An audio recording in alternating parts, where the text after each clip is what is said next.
Bismillahirrahmanirrahim. Assalamualaikum warahmatullahi wabarakatuh. Halo teman-teman semuanya, gimana kabar kalian hari ini?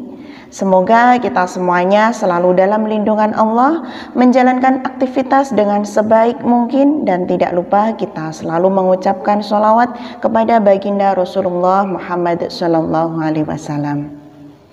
Di video kali ini masih sama seperti video saya sebelumnya yang membahas tentang keajaiban dari sholawat. Dan di video kali ini yang akan kita bahas adalah suatu hal yang terjadi pada Mbak Fitriah, yang mana beliau ini mempunyai pinjaman online sebesar 80 juta dan itu tidak diketahui oleh keluarganya. Dan alhamdulillah berkat sholawat, sholat tahajud dan juga sholat witir dan sholat hajat yang lainnya, alhamdulillah Mbak Fitriah ini bisa menyelesaikan hutang-hutang tersebut sedikit demi sedikit. Nah, bagi teman-teman semuanya yang ingin memberikan testimoni sholawat, bisa menghubungi nomor WA saya ataupun bisa memfollow IG saya, yaitu Miss Aini Berbagi, dengan harapan semoga kita bisa memotivasi diri kita dan juga bisa mengajak teman-teman semuanya untuk selalu mengucapkan sholawat dan juga mengerjakan amalan-amalan ibadah yang lainnya. Allahumma amin ya rabbal alamin. Di dalam kehidupan kita yang namanya manusia itu tidak luput dari yang namanya sebuah kebutuhan. Entah itu kebutuhan makan, kebutuhan sandang, pangan, papan. Kalau orang Jawa biasanya menyebut dengan seperti itu ya, sandang, pangan, papan. Nah, dalam mencapai kebutuhan-kebutuhan tersebut, dari kita semuanya ada yang mencukupinya dengan cara berusaha dengan sekuat tenaga, kemudian melaksanakan semua aktivitas, mengerjakan semua aktivitas untuk mencapai kebutuhan tersebut. Tapi kadang di antara kita dalam mencapai kebutuhan tersebut ada yang masih kurang. Nah, itu nanti pastinya juga akan mencari dari kekurangan tersebut. Ada yang mencarinya dengan lewat berhutang, ataupun pinjam ke teman, ataupun bisa melalui hal yang lain. Nah, di dalam video kali ini yang akan kita bahas yaitu dari keutamaan sholawat yang terjadi pada salah satu teman kita yang bernama Mbak Fitriah. Mbak Fitriah ini, beliau ini memiliki yang istilahnya hutang gitu ya, untuk mencukupi kebutuhannya. Dan hutang ini di total itu sekitar 80 juta. Dan hutangnya ini tidak diketahui oleh keluarganya. Jadi suami tidak mengetahui, keluarga tidak mengetahui, ayah, ibu, adik dan keluarganya itu tidak tahu bahwasanya Mbak Fitriah ini punya hutang sebanyak 80 juta rupiah.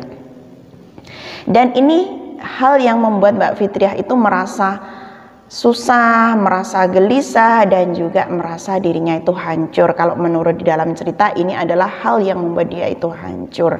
Kenapa? Di awal cerita Mbak Fitriah itu punya hutang, entah itu untuk mencukupi kebutuhan ataupun Mbak Fitriah itu menggunakan uang tersebut untuk hal yang lain, dia tidak menceritakan. Tapi yang jelas Mbak Fitriah ini punya hutang. Di awal sebelum pandemi COVID ini, Mbak Fitriah itu punya hutangnya itu sedikit. Dan dia bisa menyelesaikan hutang tersebut melalui gaji yang dia dapatkan. Di awal-awal seperti itu, akhirnya Mbak Fitriah ini kan berani meminjam uang karena dia itu beranggapan bahwasanya gaji saya ini loh bisa untuk mencukupi hutang yang saya pinjam. Dia awalnya seperti itu. Dan ternyata ketika pandemi ini gajinya juga mengalami penurunan, akhirnya tidak bisa mengembalikan hutang tersebut.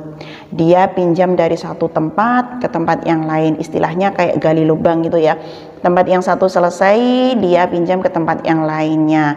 Tempat yang lainnya selesai, pinjam ke tempat yang lainnya. Dan pada akhirnya dia pinjam online yang kita kenal dengan pinjol gitu ya. Yang namanya pinjam online itu ada yang legal sama yang ilegal.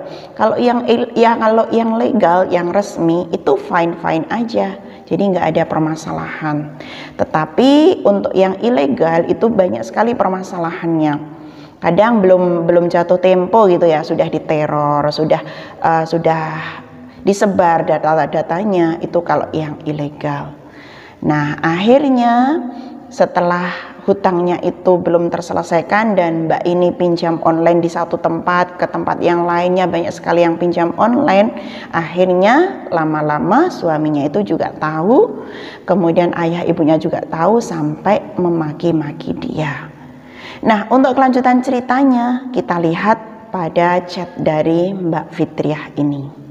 Kita baca bersama-sama ya ceritanya itu seperti apa. Sebenarnya ini kita tidak mengumbar sebuah permasalahan dari Mbak Fitriah ya, tapi poin yang paling penting itu kita mengambil dari doa dan juga kepasrahan dari Mbak Fitriah dalam menyelesaikan semua permasalahan. Itu poin yang penting. Sekarang kita baca bersama-sama. Ini ya, Mbak Fitriah Wadina Salamah, ini namanya dari beliau. Teman-teman semuanya yang ada di sini, kita semuanya juga disapa ya, teman-teman pecinta sholawat, teman-teman yang suka mengagungkan sholawat, semuanya kita disapa oleh Mbak Fitriah. Yuk hilangkan rasa takut dan cemas karena hutang. Dari awal Mbak ini bilang, hilangkanlah rasa takut dan cemas karena hutang. Saya mau sharing pengalaman saya kemarin. Awal saya terjerat pinjaman online sekitar ada 80 juta lebih. Nah, mbaknya ini punya pinjaman online 80 juta lebih. Ini benar-benar ujian Allah dan teguran Allah yang membuat saya hancur sehancur-hancurnya. Mbaknya bilang seperti itu, dia punya hutang pinjaman online 80 juta dan dia merasa bahwasanya itulah di titik paling hancur menurut Mbak Fitriah ini.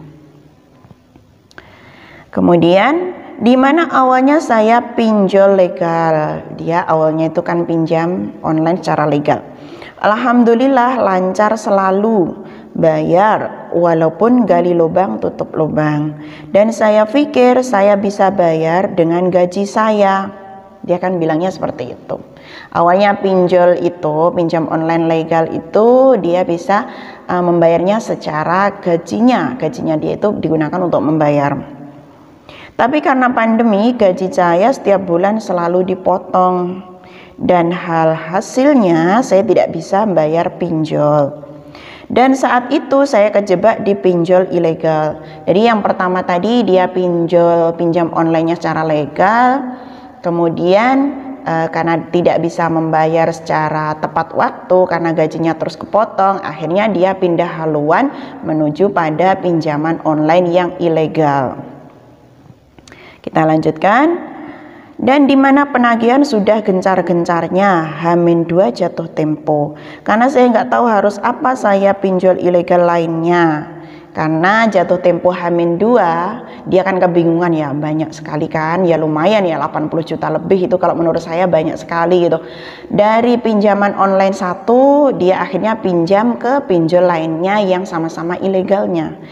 Dalam artian yang penting tertutup gitu ya, yang penting tertutup hutang yang satu ini.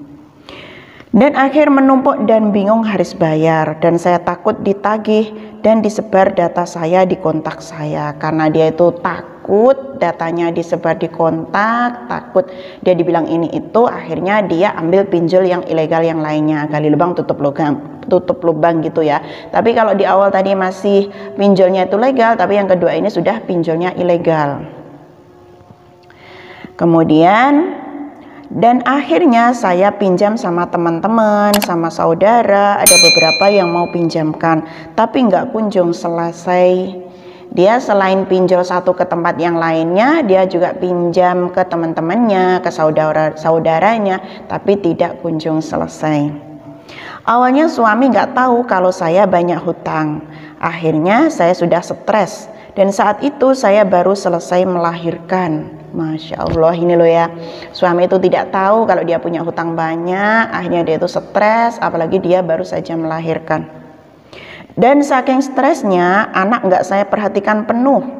Masya Allah, ini loh ya, baru melahirkan karena saking stresnya banyak pinjaman kemana-mana, akhirnya anaknya tidak diurus karena fokus sama cara pinjaman. Akhirnya ketahuanlah saya sama suami dan keluarga, karena satu dan lain hal suami marah, tapi masih bisa menahan emosi. Dan karena hal demi hal pasti ya, namanya satu keluarga, akhirnya suaminya sama keluarganya juga tahu juga. Suaminya marah tapi masih bisa menahan emosi. Karena saya di posisi dijebak juga sama pinjol, Masya Allah ini loh ya. Kalau pinjolnya, apalagi pinjolnya itu ilegal dan dia juga dijebak gitu.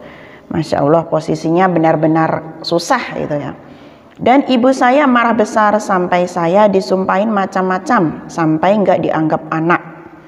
Ibunya karena tahu tadi, ibunya tahu kalau saya punya hutang banyak, ibunya marah besar dan bahkan disumpahin. Masya Allah ini ya, nggak dianggap anak gitu. Dan akhirnya saya coba mendekatkan diri sama Allah. Akhirnya dalam keadaan yang terjepit seperti itu, banyak hutang di mana-mana, suami tahu dia emosi, ibunya juga tahu dia emosi, akhirnya dia mendekatkan diri pada Allah. Alhamdulillah gitu ya.